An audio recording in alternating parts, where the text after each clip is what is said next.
What's up, guys? This is Mike Cazayoux, and you're listening to the Brute Strength Podcast. This week, I interviewed American record holder and weightlifting celebrity Mattie Rogers, also known as Mattie Cakes.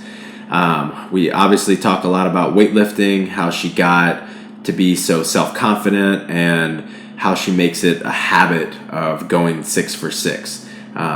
This young lady is incredibly confident and poised on the platform, and she talks a little bit about her mental approach to that. Before we start, if you would go to brutestrengthtraining.com/podcast/reviews and leave me a review, that would be phenomenal. Hope you enjoy the show. All right, Mattie, how are you doing today? Good, how are you? Very good. Thanks again for doing this. I appreciate it. Thank you for having me. Absolutely. So, first, I want to ask, where did the Instagram handle come from? Mattie Cakes. That was actually a nickname that my old cheerleading coach gave me, and then when I went to make Instagram, my first and last name was taken. I was like, well, what the heck am I supposed to do now? Mm-hmm. So then that was the first thing that I thought of, and then there was one S that was already taken, so I was like, well, I'm just going to type a bunch of S's, and hopefully that one works. Nice. And then I couldn't change it once I had already made it, because that's what everybody knew of that. Right. Well, it's hard to forget, too. I like it. Yeah. Cool. So, I was debating earlier, were you just involved in cheerleading, or do you also have a gymnastics background? I pretty much started gymnastics right out of the womb because my older sister was involved, and then I started when I was 1.5, 2 years old, and I did it for about 12 years, and then went into cheerleading after that. Gotcha. And then have you given much thought to how that has prepared you as a weightlifter, both physically and mentally? I mean, I really don't think I would be where I am right now as a weightlifter if it hadn't been for gymnastics. I mean, I could have come up doing any other sport, but I really don't think that I would have been as successful in weightlifting without as many years of gymnastics as I had. Mm-hmm. Can you tell me a little bit about your cheerleading career? I know you were super competitive. Can you tell me a little bit about that?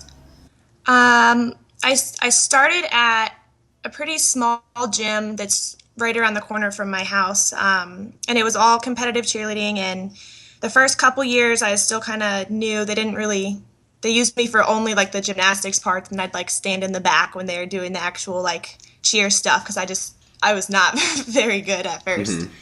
Mm-hmm. And then after the first couple years, we started making the world championships and stuff like that. And we were never one of the top teams, but I mean, we made top 10 a couple times. We were a decent in the team. world. Yeah. Got it. Okay. So that's interesting, because I assumed because you had won, what did you end up doing? Did you win a world championship? No. Okay. My last year was supposed to be, I actually switched to a different team, and we definitely could have, but we just didn't perform. So okay. We didn't win. So I knew you were super competitive. So I just assumed you were the type of person that just walks in a room and is always the most athletic person in the room. So can you tell me about that experience? Walking into that first cheerleading club and not being the best. Well, when I first started, I didn't really understand what cheerleading was. I knew there's the tumbling and the flipping aspect, which is the same as gymnastics. And the coaches were like, hey, do this, do this, do this. And I could do all of that. But as far as the dancing, the doing things at the same time as other people, because I'd only done individual sports before then. So I wasn't used to working with a team.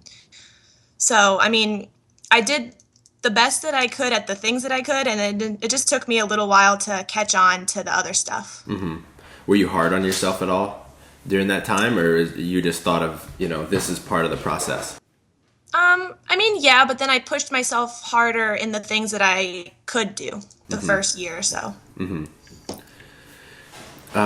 Tell me a little bit about your self-confidence. So you're the type of lifter to outperform yourself a lot in competition, and I know you've gone 6 for 6 multiple times and hit multiple PRs in competition, which is something that some athletes, can train for 10 plus years and they never have that it factor.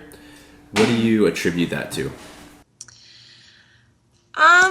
I've always been kind of more of a competition lifter, and I think that's mostly from all the years competing in gymnastics, because in gymnastics, you're by yourself being judged on solely your performance, and a lot of it, like, people will get nervous before they go and lift and they'll get jittery and whatever. But for gymnastics, if you're nervous and jittery on a 4-inch balance beam, you're probably going to die. Mm-hmm. So, I think I had just been raised and grew up just not being so nervous and learning how to control like competition anxiety. So where it's really just going out there and having fun every time. Right.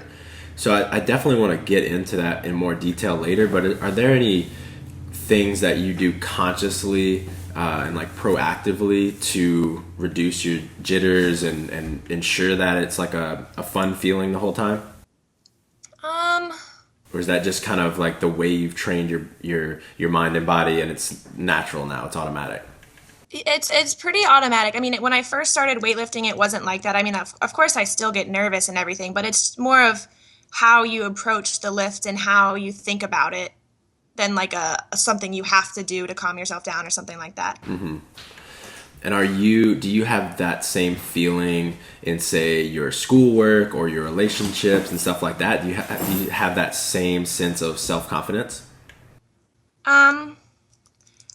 I guess so, yeah. I never really thought of comparing the two, but yeah, I guess. Yeah? Very cool.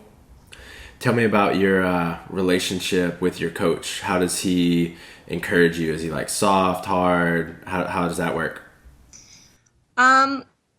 Well, our relationship has definitely changed and developed over the last couple years. Because at first, I was actually like quiet, just came in, did my job, and left. Now I live at the gym, so he probably sees me more than any of my family members. So he knows how I work. He can tell how I'm feeling based on a face that I make or how I walk at this point. Right. So, he pushes me, but he also knows that I push myself so much to where I don't really need to be pushed. He's more there to tell me to stop or tell me to try something different than to like really push me in practice. Gotcha. If you weren't working with Danny Camargo, who is one coach that you respect in the community enough to work with? And this is totally just a thought process that, I just want to hear your answer. I know this is not a reality. I haven't really worked with anybody else before. Danny was the one who taught me the lifts and taught me about weightlifting. I've been out to the OTC a few times, and I definitely respect the head coach over there, Zygmunt. Mm-hmm. And I think if it weren't Danny, it would probably be him. Gotcha. Well, cool. It sounds like you'll have a very good relationship. He understands you and knows exactly when to push you, when to let off, and all that kind of stuff. Yeah. So you've won, I can't remember, did you win Youth American Records? I know you won Junior and Senior. Did you win Youth as well? No, I was never a youth. I started too late to be a youth. Okay, that's what I figured. So can you tell me about one of those times when you broke one of those records that was the most meaningful to you, and describe that feeling for me. The most meaningful, because I had been chasing the record. That was back when I was a 63 still, and it was a junior snatch record. Mm-hmm. And I had attempted it probably 5 or 6 times in competition when I really had no business attempting it. I wasn't even close, but we still tried. And at my last junior nationals, so it was my last like real junior meet, I finally got it after like a whole year of trying. I think that was probably the most meaningful. It was like the senior records are a lot harder, so maybe those ones, but that first record was definitely like, that's kind of what started all the record breaking, because after that it was just more records, and it became more of like a normal thing for me. Mm-hmm.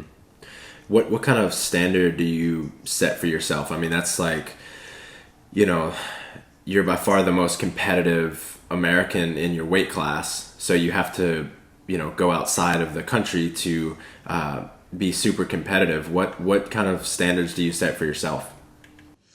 I mean, I think some of the standards that I set for myself are pretty unrealistic, but as far as like competing and like nationally, it's hard to look outside of the country at the other lifters just because their weightlifting in other countries is completely different. Mm-hmm. So for me, it's more be the best that I can nationally, pound for pound, be lifting what the girls in higher weight classes than me are lifting and try and hang with them rather than hang with the girls in my weight class. Because if I can even somewhat hang with the 75s or some of the supers, then I know for sure that I'll be ahead of my weight class. Right. Do you ever doubt yourself or that you're, you know, on the right path? Of course, but I think everybody does at some point, but then you kind of got to check yourself and be like, no, like, I know what I'm doing. This is the right thing to do. Mm-hmm. And just kind of go from there. Mm-hmm. What's your support system like for, you know, when you're feeling down or anything like that? I mean, weightlifting has always been kind of my own thing. There's my family's definitely not involved. It's more of like my teammates, my coaches, but it's more just personal. Like I'll have my 3 to 5 minutes of like pity party and then get my ass back in gear, and that's pretty much how it works. Can you tell me what was your biggest aha moment in your athletic career? It could be in or out of weightlifting. It could be mental, physical, anything. Oh my gosh. Well, I know the biggest like turning point that kind of is the reason for all of this that's happening now is when I finally decided to move up a weight class. I mean, we were struggling to make the senior world team. I remember that. And my body was sitting 6-7 kilos heavier than what I needed to cut down to. Mm-hmm. And we decided to move up a weight class. And within like 4 or 5 months, my total increased by like 40 kilos. Mm-hmm. And I mean, we could have never seen that coming. We didn't know how my body was going to respond. But I mean, from that moment on, it's just been crazy. So how did y'all make that decision? You were just uncomfortable, having to cut weight, underperforming, feeling shitty. What was the thought process behind all of that, behind moving you up? My first competition, I actually competed as a 69, and then we cut down to 63 to try and make my first international team, which was Junior mm-hmm. Pan Am's 2014. And then from then, we just kind of stayed, and it was never an easy cut, but it wasn't awful. It was 2, 3, 4 kilos maybe, but it always came off pretty well. But then the last year I was sitting at like 67, 68, even 69 some of the times, and I was still trying to cut down to 63. So that cut was killing me. And then mm-hmm. when we got to the point where my total wasn't improving anymore, and it never went down, it always was steadily improving, just only by a kilo here, a kilo there. But when it got to the point where it wasn't moving, we knew that it was time to just move up and let my body be healthy and right. let me eat finally. Right. Nice. I'm sure you loved that. Oh yeah. So I want to point something out. I notice, and this is not uncommon, but I think the best always do this. You use the term we a lot, right? Rather than I. You're the only one on the platform, but you use the term we. How does your team, your coach, all your training partners, how do you emphasize like that team training environment and mentality? As far as team, we have like my team is kind of different in age groups, so there's only a few that I really train with and go to. But when I say we, I mean more of myself and my coach, because mm-hmm. every athletic decision that I've made in the last 2-3 years has been both of us making that decision, and every success and failure is both of ours, not just mine alone. Right. Very cool. I like that a lot. And it takes the pressure off a lot as well. Yeah. And instead of being just an I thing all the time. Can you tell me about a time that you failed at something? Oh. And how you got over I it? fail all the time. Yeah. The worst was probably at American Open. I bombed in the snatch. We came simply for the point of chasing records because it was my last meet as a junior. So we were going to open at the records that I needed. And it was a week after senior worlds as well. So, I had just competed. I was pretty beat down, but we wanted to try anyway. And I knew as soon as I took bar in the back to warm up that it was not going to happen, but we tried anyway. And it was my first bomb. It kind of sucked. It was kind of embarrassing, but at the same time, I came back. My next meet after that was the trials at junior nationals. So I followed up my lovely bomb with a 6 for 6 performance. Nice. So that made me feel a little better. Nice. Yeah. Like you said, it's something that is practiced over and over and over by being very focused in training, right? So your gymnastics background seems to have really prepared you for that type of thing. The failure is inevitable. The best in the entire world fail, but it's how they get back up, obviously. The cliche term, it's how they get back up and move on. That determines their overall success. So it sounds like, and it, through your performance, I know that you have that. So that's really cool and admirable. Okay, I want to talk to you about some more like technical weightlifting stuff, and namely around how you compete. So what does the week before a competition look like for you? Well, a full 7-8 days out, we always do the final max out. So I'll do snatch, clean and jerk, same session, and just basically as heavy as I can go and just see what happens. Because that's the end of the cycle. I am pretty beat up usually by that point. Mm-hmm. But we'll usually put in a lighter deload day the day before to kind of give me a little bit of a break. Then the Monday, Tuesday before we leave is always snatch opener and clean and jerk opener. So I'll work up to opener. If it's super easy, sometimes we'll go maybe potential second attempt and just see how it goes. And then after that, from that Tuesday to whenever I compete, which is usually on a Sunday, it's just all deload, light, powers, some moderate squats. And then by the time I compete, I'm fully rested and deloaded and ready to go. Okay. And then day of the meet, do you do a water cut, or are you, dialed in enough with your nutrition that you can eat breakfast that morning? It depends what time I weigh in. I definitely don't have to cut anything anymore. I'm more trying to gain weight at this point. Mm-hmm. But if I weigh in later in the day, 4 or 6 or something like that, we'll usually try and eat something for breakfast or maybe snack. But usually water the day of is a no. It just depends on what I weigh. And now that I've moved up, it's a lot different than it used to be. Mm-hmm. Do you have any rituals leading up to competition or morning of, or when you're about to start warming up? Anything that you go through in your head? I used to be super, super superstitious, and everything had to be done the exact same way. If my hair didn't look the same way, if my nails weren't the same, and then I kind of dropped that because it was more stressful. Because then if things didn't go exactly how I wanted them, I was like, oh, I'm not gonna do good. This isn't good. My hair doesn't look right. I can't go. Mm-hmm. So now it's more of just go with the flow, whatever happens. Except after weigh-ins, I always try and find a turkey club sandwich. Turkey club, nice. Yes, nice. I don't know when that started, but that's funny. Every time. Adi eats Oreos all day after weigh-ins. That's usually in between for me. Or the Oreos. Yeah, that might be what she does as well.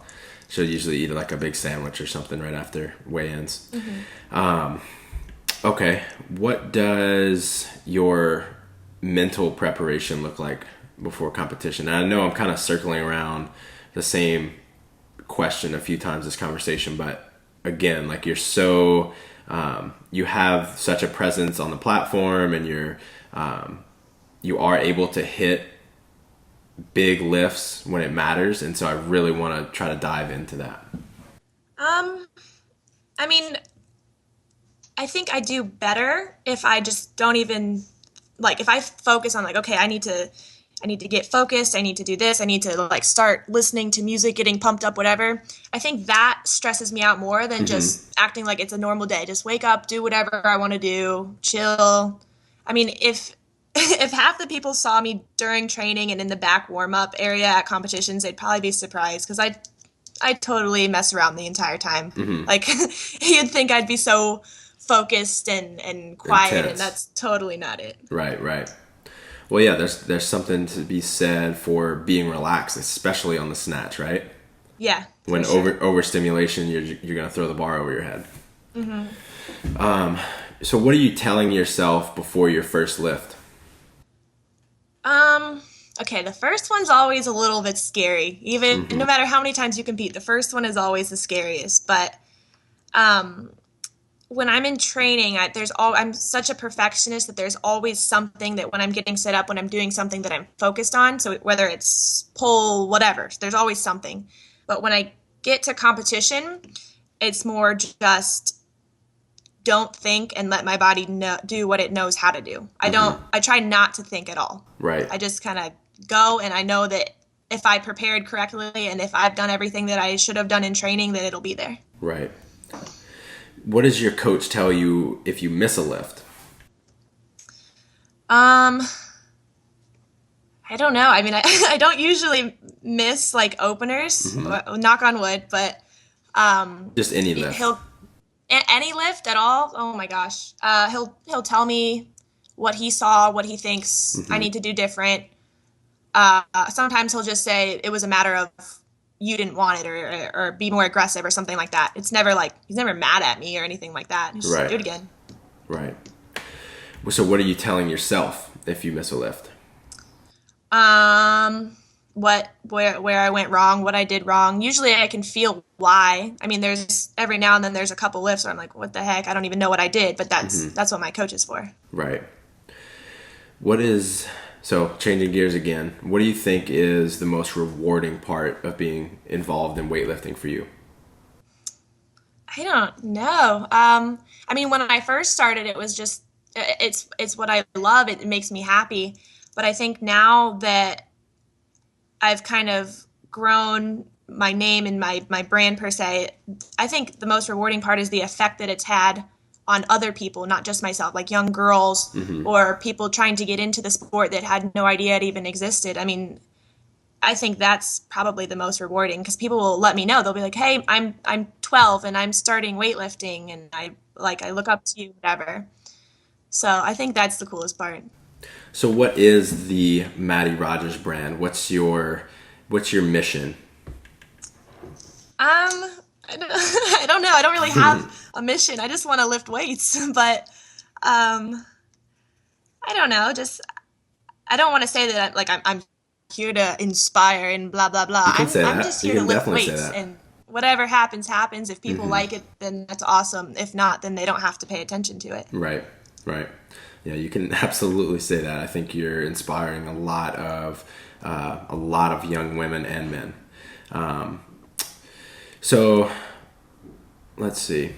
Who are some of your biggest role models in the sport? For sure, since the first day I started weightlifting, Jenny Arthur. I've always looked up to her. And I think I even messaged her on Instagram after my first meet, and I was like, "Hi, you're really good." I don't even remember what I said, but I mean, just the way she approaches the bar, the way she lifts, her attention to detail, just everything that she does is just so amazing to me. And it's so cool that now I get to compete alongside of her, and I've looked up to her since I started. That's awesome. Anyone else?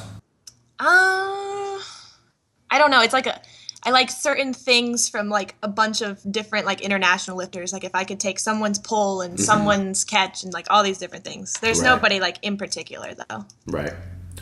So I know you've got Olympic trials coming up, and I don't know the specifics of the point spread and anything, but I know that it's a very tight race for the last two spots. How do you feel going into this competition? As of right now, I don't really know how I Hmm. feel. I'll feel differently as it gets closer. I mean, right now it kind of doesn't feel real. Like Hmm. I'm in the second position spot right now, so I'm kind of the leader going into it. So everyone else is chasing. So Hmm. my performance, what I have to lift, will depend on what other people do. So it's kind Right. of a weird situation. I don't have a certain number that I know I have to hit. It's gonna just be spot on the moment. Whatever they do, I have to do a little bit more. Hmm. And remind me, you go after them, right? Yes, I do. Okay, so that's a got to be a good feeling to be able to watch Yeah. them go first. Yeah, for sure. I Yeah. mean, that might mean that my opening clean and jerk will be my like max deadlift, but Right. Right. we're gonna try anyway. Yeah. Absolutely.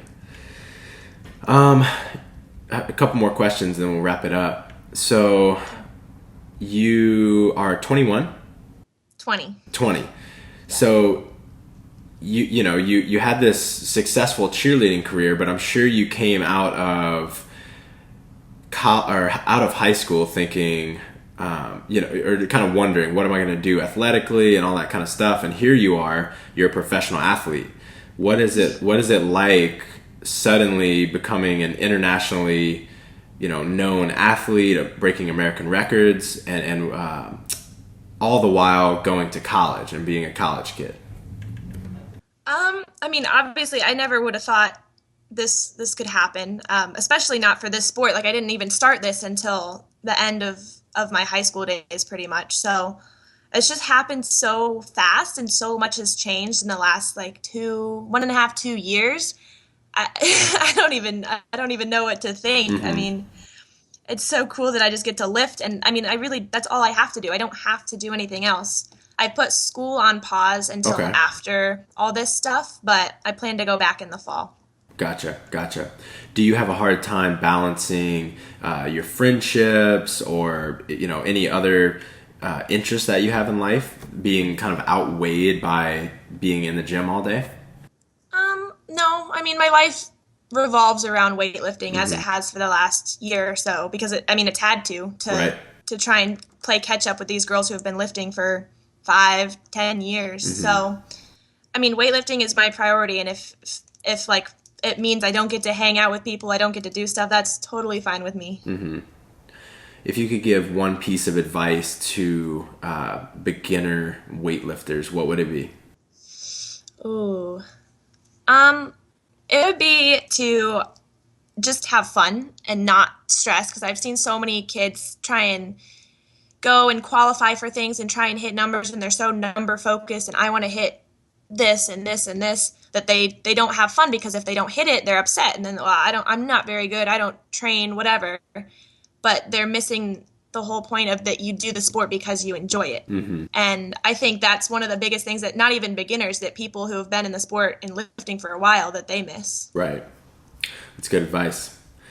So let's wrap it up. Where can people find you? At Mattie Cakes. How many S's are there? 5 S's. 5 S's on Instagram. Do you have a website or anything you want people to be aware of? I have an athlete page on Facebook, but it's Hmm. pretty much the same as my Instagram, but I'll learn to get better at that one day. Awesome. Well, all right, Mattie. Thank you so much. Great talking to you. Thank you. Have a great day. You too.